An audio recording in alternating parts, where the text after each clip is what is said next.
Ce programme est financé par les amis et partenaires du ministère de Joyce Meyer. Je vous le dis, quand Dieu commence à vous faire creuser plus profondément, ça peut vous mettre mal à l'aise. C'est comme, OK Joyce, tu penses que tu as pardonné. Alors pourquoi évites-tu cette personne à chaque fois que tu la vois?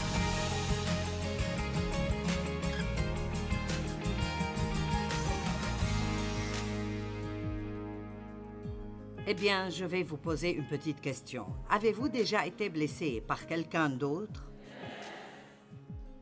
A-t-on abusé de vous?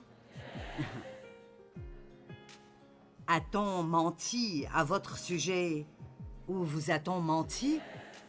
Vous a-t-on trompé ou dupé? Avez-vous vraiment fait beaucoup pour quelqu'un et puis quand vous aviez besoin de lui, il n'a plus eu de temps pour vous? Mince, c'est dur, n'est-ce pas? Après tout ce que j'ai fait pour toi. Bon, alors je suppose que si je veux être un très bon chrétien, je dois revenir en arrière et dire « D'accord Dieu, si je m'attends à ce qu'il me rende l'appareil, l'aurais-je vraiment donné quand je les ai aidés? Ou est-ce que j'amassais des points pour qu'ils me doivent quelque chose plus tard? » Vous savez, allons au fond ce soir, d'accord? Ne perdons pas de temps à la surface. Parlons de ce que c'est vraiment et finissons-en. Maintenant, je ne peux pas penser à un meilleur exemple dans la Bible que Joseph, et peut-être que... Vous savez que Joseph a pardonné à ses frères, mais son histoire est tellement incroyable. Ses frères étaient jaloux de lui parce qu'il était le bébé de papa, et il avait un manteau spécial avec de jolies couleurs, et il n'aimait pas ça. En plus de cela, il a rêvé qu'il allait être au-dessus de tous et que tous se prosterneraient devant lui. Étant jeune, il était un peu bête et il ne savait pas mieux que de leur raconter son rêve. Mais sa plus grande erreur était juste l'immaturité. Ce n'était pas qu'il était méchant. Alors ils l'ont détesté.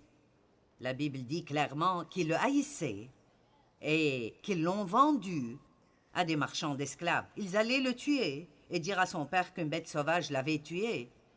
Mais ils ont fini par le vendre et ils ont dit à son père qu'il était mort. Et ils ont mis du sang sur son manteau et l'ont repris. Et les marchands d'esclaves l'ont ensuite vendu à un homme riche nommé Potiphar. Et la femme de Potiphar a désiré Joseph.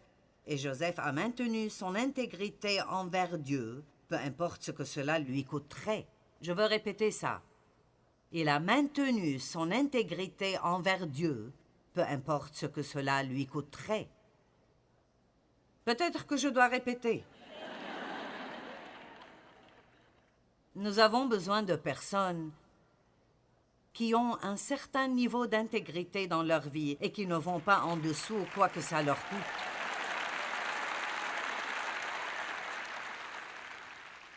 Les compromis dans l'Église et parmi les gens qui disent être chrétiens est en train de totalement ruiner notre réputation, d'être des gens chez qui aller lorsque vous avez besoin d'aide. Ceux-là même qui vous tentent de faire des compromis vous haïront si vous le faites. Ils veulent quelqu'un qui prendra position et fera ce qui est juste, un exemple. Donc je répète, Joseph a maintenu son standard d'intégrité et plutôt que d'aller coucher avec elle comme elle le voulait, il a refusé. Elle a menti à son sujet et dit qu'il avait essayé de la violer et Potiphar l'a fait jeter en prison où il est resté pendant autour de 13 ans pour quelque chose qu'il n'a pas fait. Donc ce type avait des difficultés.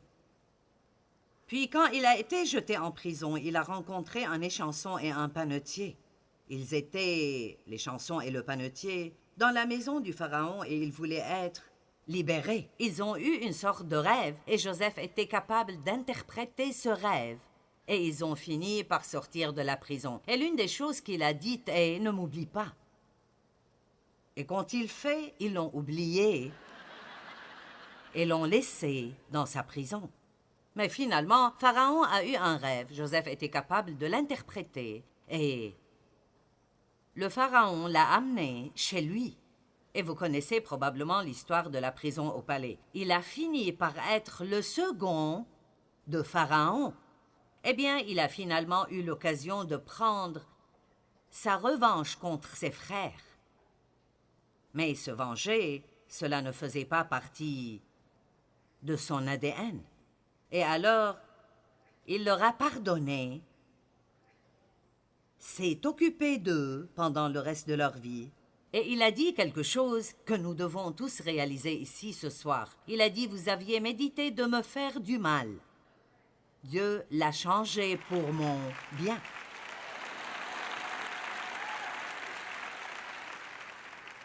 Donc, en d'autres termes, Dieu l'a permis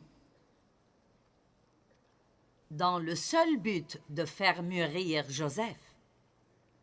Et le fait est que nous ne grandissons pas dans les bons moments. Nous en jouissons, mais nous grandissons dans nos moments difficiles.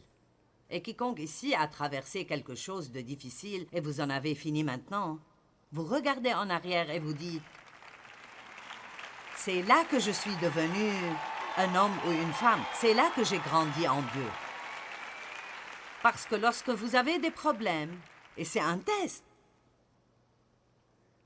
l'un des messages de demain consistera à laisser votre test devenir votre témoignage. Parce que vous devez vous rappeler que le témoignage commence par l'épreuve, le test. Donc, beaucoup de gens, après avoir passé un test, ne font que se plaindre. Ils ne se rendent jamais au témoignage.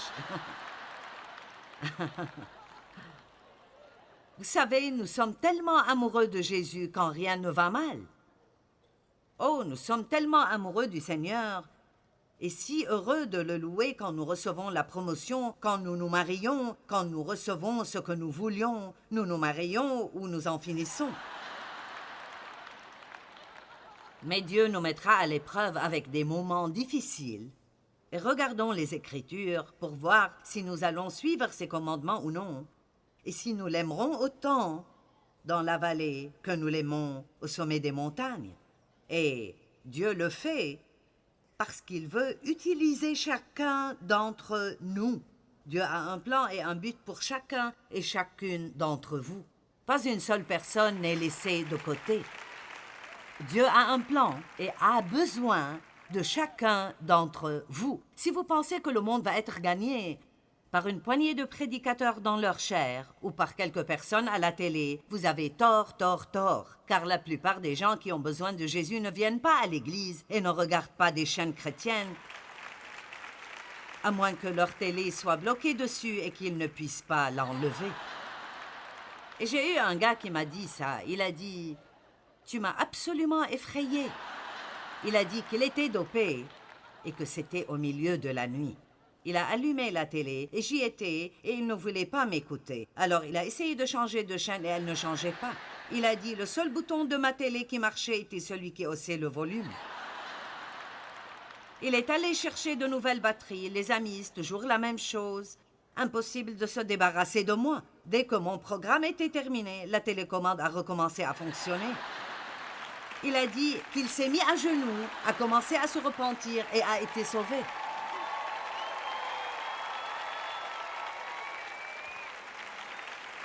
Mais la plupart des personnes qui ont besoin de Christ travaillent autour de vous au travail. Ils sont dans vos quartiers, ils sont dans les magasins où vous allez.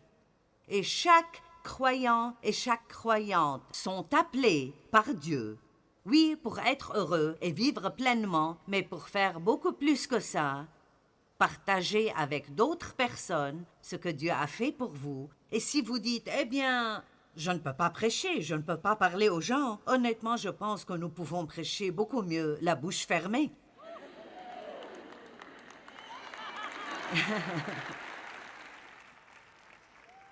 Ce que nous devons faire, c'est sortir et vivre la vie. Nous devons agir comme des chrétiens. Alors que pensez-vous qu'il se passe quand quelqu'un au travail vous maltraite? Vous savez qu'ils vous maltraitent, ils savent qu'ils vous ont maltraité. Et tout d'un coup, ils ont un besoin. Et vous êtes le premier à intervenir et à dire « j'aimerais t'aider ». Eh bien, vous savez, Rien n'embarrasse plus vos ennemis que de les aider quand ils ont des ennuis. Et rien ne rend le diable plus en colère que quand vous aimez vos ennemis, car dès que vous commencez à le faire, il perd le contrôle sur vous. La seule chose qui nous gêne est nos sentiments. Mais je sens. Mais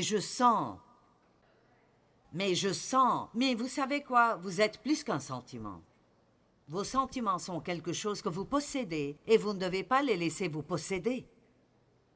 Vous pouvez faire la bonne chose sans avoir envie de la faire. Amen. Je vais répéter. Vous pouvez faire la bonne chose sans avoir envie de la faire. Si je fais ce qui est juste seulement quand j'en ai envie, nous aurions tellement de dégâts. Et vous? Donc, Paul a été blessé plusieurs fois, je veux dire. Il y a quelques écritures ici qui sont étonnantes. 2 Timothée 4, 9 à 17, Paul a dit « Viens au plus tôt vers moi, car Démas m'a abandonné par amour pour les plaisirs du siècle présent et il est parti pour Thessalonique. Crescent est allé en Galatie, Tite en Dalmatie. Eh bien, on dirait que tous ces hommes se dispersaient. Cela m'est arrivé lorsque Dieu m'a appelé à commencer à enseigner la Bible. J'étais dans une église à l'époque qui ne préconisait pas les femmes dans le ministère. Je ne savais pas que c'était mauvais parce que Dieu m'a appelé et je voulais faire ce qu'il voulait que je fasse. Mais mes amis se sont dispersés. Ils sont allés dans toutes les directions et tout à coup, j'étais le sujet des commérages de tout le monde. On nous a demandé de quitter notre église. La famille nous a mis à l'écart. Si vous voulez être utilisé par Dieu, vous feriez mieux de vous préparer à payer le prix, parce que cela n'est pas toujours facile. Vous n'applaudissez pas très fort. Maintenant, vous n'êtes pas sûr de vouloir être utilisé par Dieu. Oh mon Dieu, utilise-moi tant que c'est confortable et que je me sens bien. Il a dit, Luc seul est avec moi. Amen, Marc avec toi, car il m'est utile pour le ministère. J'ai envoyé Tychik à Éphèse. Quand tu viendras, apporte le manteau que j'ai laissé à Troas chez Carpus et les livres, surtout les parchemins. Alexandre, le forgeron, m'a fait beaucoup de mal. Et écoutez ça. Mais ce n'est pas mon problème, car le Seigneur lui rendra selon ses œuvres. Maintenant là, quelle liberté! Je veux dire, ce type m'a vraiment maltraité, mais je ne m'en inquiète pas. Je ne vais même pas y penser. Je vais juste prier pour lui, remettre ça à Dieu. Dieu s'occupera de lui. Dieu s'en occupera. Il a dit, garde-toi aussi de lui, car il s'est fortement opposé à nos paroles. Dans ma première défense, personne ne m'a assisté ni m'a soutenu comme défenseur, mais tous m'ont abandonné. Maintenant, écoutez, que cela ne leur soit point imputé. Quel genre de chrétienté est ceci comparé à ce que nous avons aujourd'hui? Je veux dire, je peux prêcher ce message à n'importe quel endroit où je veux aller, n'importe quelle église, quelle que soit sa taille. Et à la fin, je peux demander aux gens de se lever s'ils ont besoin de prière pour pardonner à quelqu'un. Et je n'ai jamais eu moins de 80% des gens qui se lèvent. Jamais en 42 ans de ministère. Je vais vous tester et on verra si vous êtes honnête.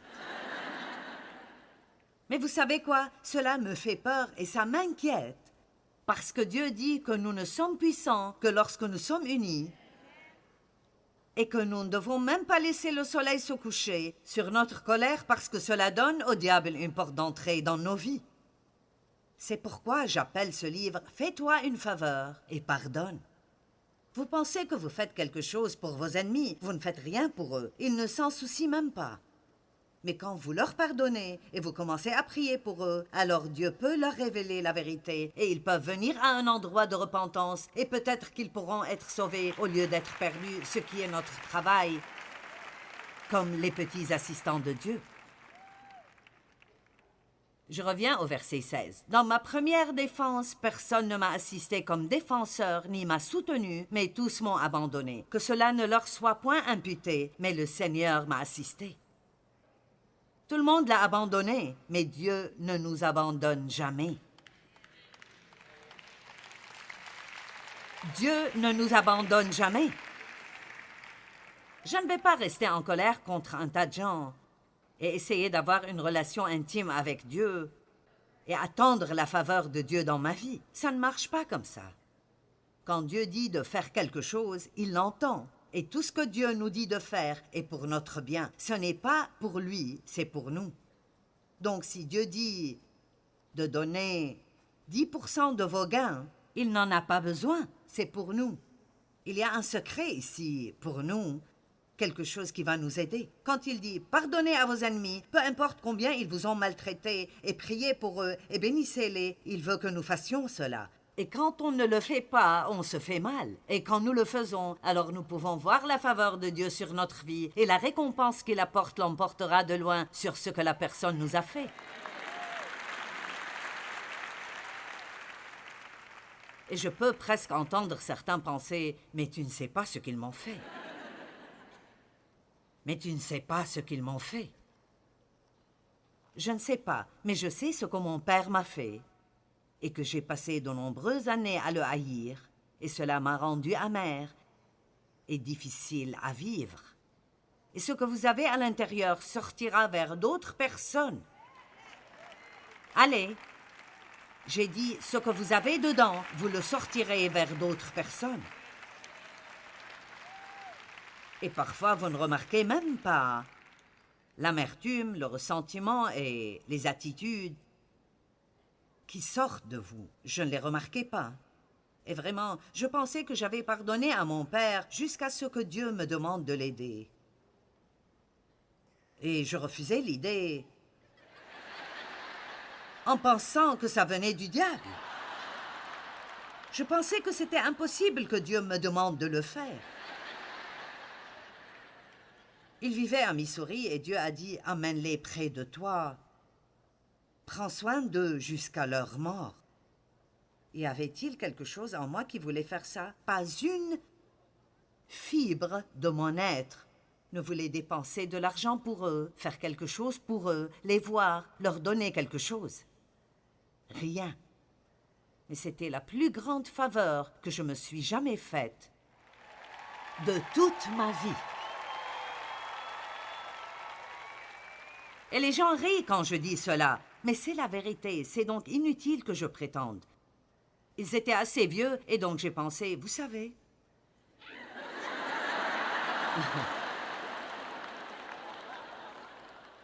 Vous pouvez faire n'importe quoi pendant quelques années.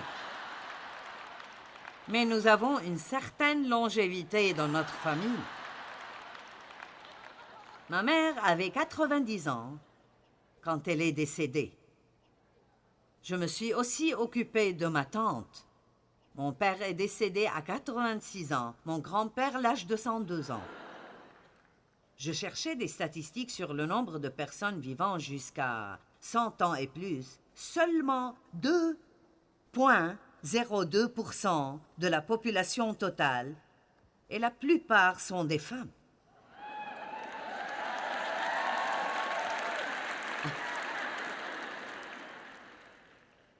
Et il est dit que les deux choses qui font que vous viviez longtemps sont si vous êtes une femme et si vous avez la longévité dans votre lignée. Donc, je serai là pour un temps.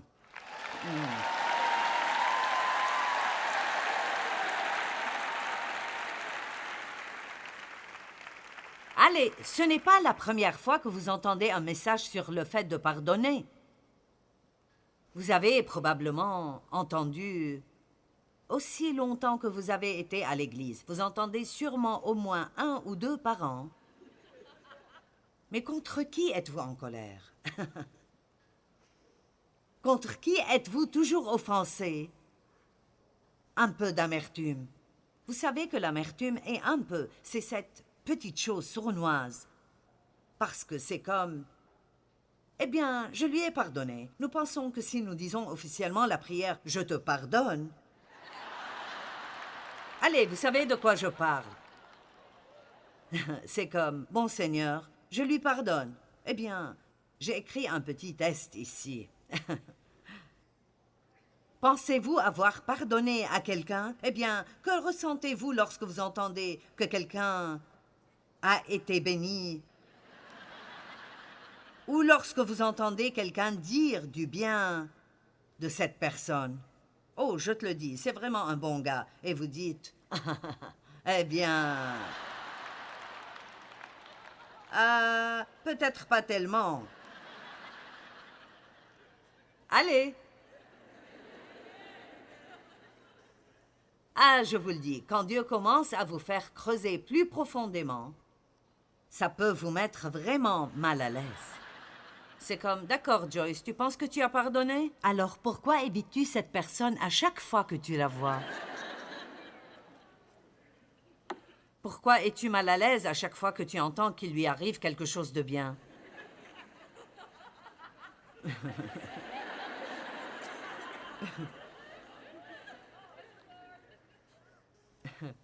Priez-vous pour qu'il soit béni? Je parlais à quelqu'un l'autre jour.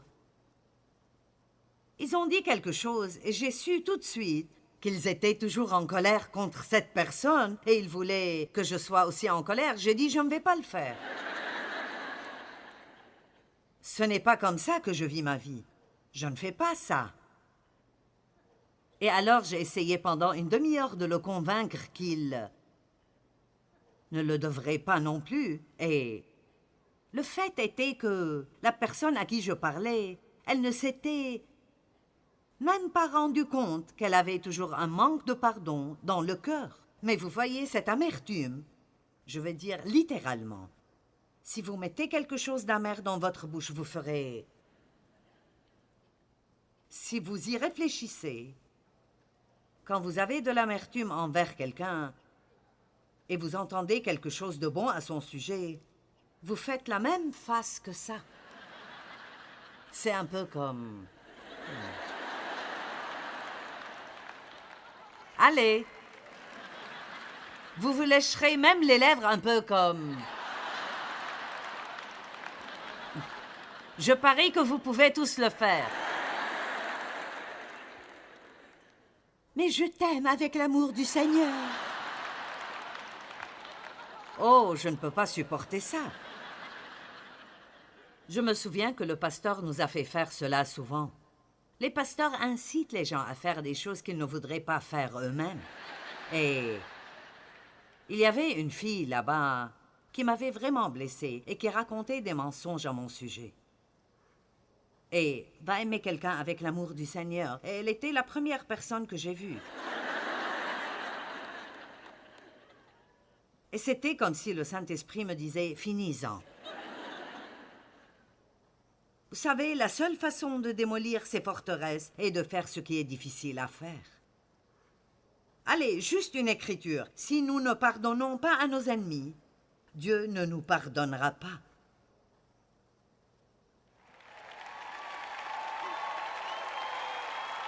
C'est le concept biblique le plus simple. Pardonne-nous nos ennemis, comme nous avons pardonné.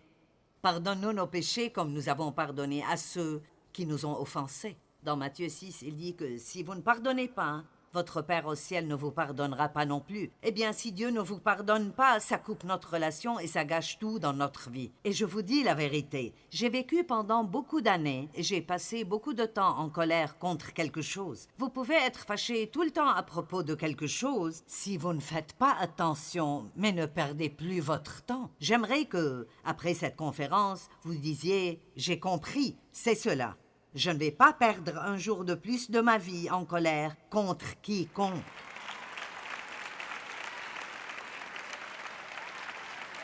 Amen. Qui avait besoin d'être ici ce soir? D'accord. Vous parlez d'une amélioration du pouvoir dans votre vie. Commencez juste à vivre sans colère et sans offense et voyez ce que Dieu fera pour vous. Vous savez pourquoi il vous honorera? Parce qu'il sait que c'est difficile. Mais si vous attendez qu'il soit votre défenseur, Les gens ne s'en sortiront pas comme ça. Dieu le rapportera toujours et vous récompensera, mais seulement si nous le faisons à sa manière. Apprenez à pardonner rapidement et vous pourrez éviter le piège de l'offense. Nous devons pardonner à nos ennemis et prier pour eux. Cela ne les change pas seulement, mais cela nous change vraiment. Quand on pardonne aux gens, alors Dieu peut s'occuper d'eux. Nous ne pouvons pas les faire se comporter différemment, mais Dieu peut le faire.